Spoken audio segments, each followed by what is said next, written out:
Hola, buenas tardes. Esta es mi respuesta a la tarea de la novela Contra un mundo sin amor, pues, el cual es un testimonio. Yo aquí tengo un guión preparado con la respuesta para que me alcance el tiempo y no olvidarme de mis ideas, pero pues, es una novela, un testimonio de la opresión y una declaración de resistencia.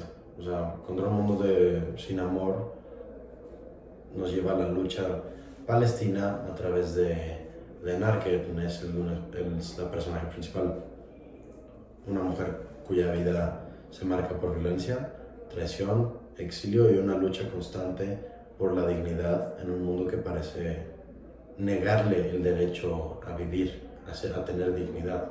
Pues tristemente la historia de Nar, de la personaje principal, bueno, siendo internacionalista o no, teniendo un poquito de sentido común de lo que pasa alrededor del mundo, pues sabemos que la historia es una historia que viven muchísimas personas. O sea, en su caso, una persona atrapada entre la ocupación israelí, la opresión patriarcal y las traiciones internas de su propia sociedad, pues se ve obligada a sobrevivir en un entorno donde su destino parece estar escrito por otras personas, que ella no puede manejar su destino. Un matrimonio arreglado, una guerra que la despoja de su hogar, un mundo donde su cuerpo se vende, en donde se tiene que vender para poder sobrevivir. Pero pues Nar no es ningún personaje pasivo, o sea, ella resiste y acepta la vida impuesta, pero se aferra a su identidad y sobre todo la lucha por su derecho de ser amada y de poder amar. Siendo un poquito más específicos y centrándonos más en el conflicto que en la historia del personaje, como se pide en la tarea, la ocupación es su condena desde el nacimiento. O sea, desde el inicio de la novela vemos que la vida de Nar está marcada por la falta de opciones y la violencia estructural lo impuesta por la ocupación que pasa en Palestina. Aunque nació en Kuwait, su identidad palestina la sigue como una sombra y le recuerda a ella y a su gente que ha sido despojada de su hogar. Esta situación se agrava cuando es obligada a huir a Palestina, un territorio que ya no es de los palestinos, sino un espacio controlado, fragmentado y asediado por el ejército israelí. También la restricción de la libertad y la destrucción de su vida cotidiana. O sea, se muestra en la novela cómo la ocupación no solo es una cuestión política o territorial, sino es una invasión total en la vida directamente de los palestinos. O sea, los checkpoints militares que limitan la movilidad de las personas y las someten a humillaciones constantes, el chiqueo completamente, el encarcelamiento arbitrario de palestinos, incluyendo en ese caso al propio hermano de la personaje, que son detenidos sin cargos, no hay juicio, o sea, es a la cárcel directo.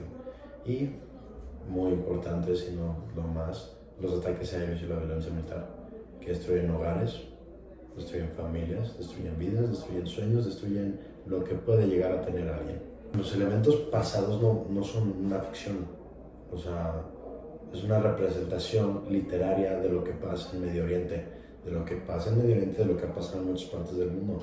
Y es una manera muy cruda y es un personaje muy crudo al que se tiene que leer para entender. Pero también es muy difícil ya que no podemos relacionar ese tipo de cosas y la verdad es que la autora, o sea, pues lo escribe de una forma impresionante, pero es algo muy crudo que la verdad no es sencillo de leer. Ahora, también la ocupación es un intento de deshumanización. O sea, a lo largo del libro, la personaje experimenta la ocupación no solo como una pérdida territorial, sino como un intento de Israel de borrar a la identidad y la humanidad de los palestinos. En la guerra, en una de mis otras materias, yo me acuerdo que me dijeron que la única manera de no tener ni un poquito de conciencia sobre lo que hace es deshumanizar al enemigo. Y es lo que Israel empezó haciendo, lleva haciendo y sigue haciendo. Y esperemos que seguirá haciendo seguramente.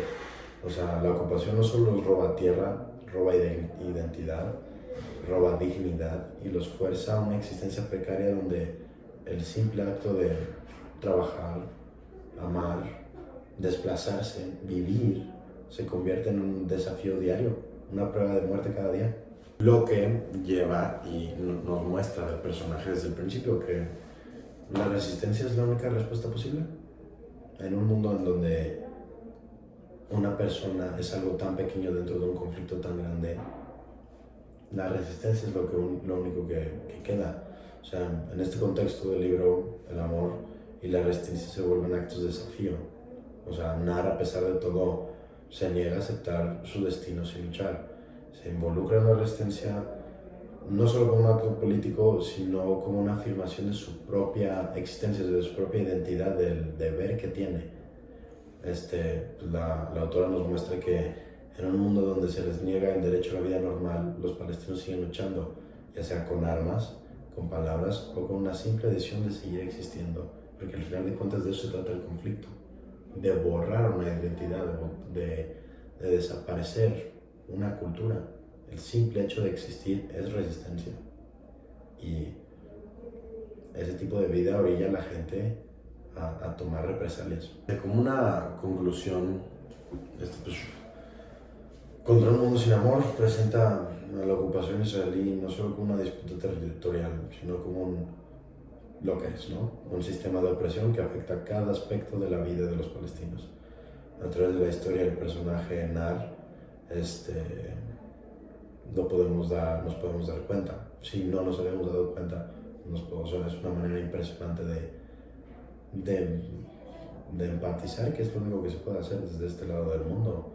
O sea, la autora nos obliga a mirar más allá de los titulares y entender que la ocupación es una realidad que marca generaciones, impide el futuro y convierte a la supervivencia en un acto de resistencia a su vez.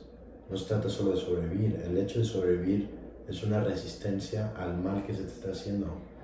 O sea, nos obliga a mirar más allá del blanco y negro que existen las cosas. O sea, te enfatiza, te mete en lo oscuro del conflicto. O sea, nos pone frente a una historia humana que le ha sucedido a muchísima gente en Palestina desde hace muchísimo tiempo.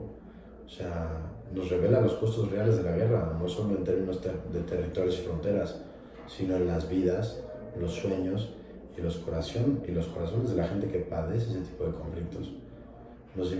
También siento yo que nos invita a cuestionarnos mucho, o sea, ¿cómo sería vivir bajo ese tipo de vida? ¿Cómo podríamos llevar ese tipo de resistencia? ¿La podríamos llevar siquiera? Porque de este lado del mundo no es lo mismo. Una cosa son los conflictos locales, tristemente el narcotráfico aquí en México, pero no es lo mismo cuando alguien te ataca por el simple hecho de portar otra bandera. Ahí cambia completamente cuando te deshumanizan por el hecho de tener otros ideales, o sea, por el simple hecho de nomás vivir a unos tantos kilómetros al lado, te deshumanizan. Ahí es donde está la realidad. O sea, la historia de Nar es una advertencia y también es un llamado de empatía, es un recordatorio de que incluso en los contextos más oscuros la dignidad y la resistencia siguen siendo posibles. O sea, porque como nos muestra la autora, que la verdad es que nunca pude pronunciar su nombre, la mayor rebelión contra un mundo sin amor es atreverse a amar, a existir y a reclamar el derecho de una vida plena y digna. Esa es mi respuesta. La verdad es que la novela está impresionante. O sea, si se fijan, se me pone la piel chinita porque son temas muy difíciles, temas muy poco tocados y difíciles de tocar, pero que realmente para eso estudiamos lo que estudiamos. O sea, para poder llegar a tener el poder o la decisión de cambiar este tipo de cosas. Y muchas gracias.